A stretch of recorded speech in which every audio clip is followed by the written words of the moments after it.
Hello backpackers! Ito pong Mount Nicholson hike is about less than 1 hour or 40 minutes lang po ang layo neto sa Coombe Road Park.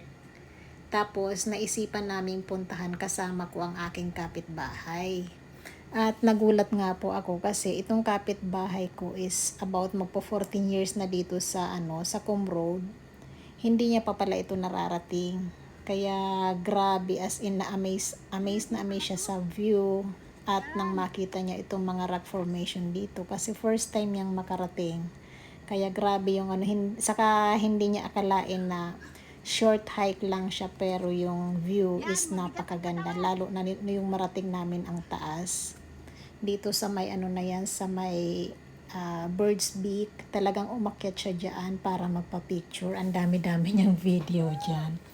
Kasi sobrang amazed na amazed siya dito sa rock formation na to. Ang ganda nga naman, para siyang ulo ng ibon na na-form dyan sa taas. Tapos sa taas po ng Bird's Beak, nandyan na po yung yung rock face kung tawagin. Rock mask face po pala kung tawagin. Ito po yung na parang kuweba siya. Tapos pag pinasok niyo po yung kuweba, makikita niyo po doon sa kabilang side yung face mask rock.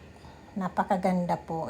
Yun nga lang po, kailangan din po ng medyo matatag na loob kasi kailangan po ng bouldering.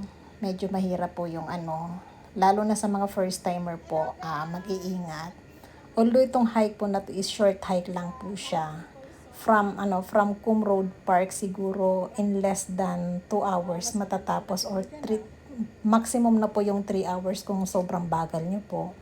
Matatapos niyo po yung hike. And then yung iba naman po dyan po dumadaan sa Wong Nai Chung Gap reservoir. Diyan po sila nag-uumpisa mag-hike sa may bababa lang po niya sa may gas station. And then lakad lang po papuntang, hanapin niyo lang po yung Black Links. From Coombe Road Park, baybayin niyo lang po ang Black Links, and then sa right side, left side, yan niyo po, tanawin niyo lang po diyan yung mga malalaking bato, yan na po yung starting point. And nung pauwi na po kami, inabot po kami ng napakalakas na ulan, kaya dito na po kami sa baba nagbanlaw. Thank you for watching guys. Have a good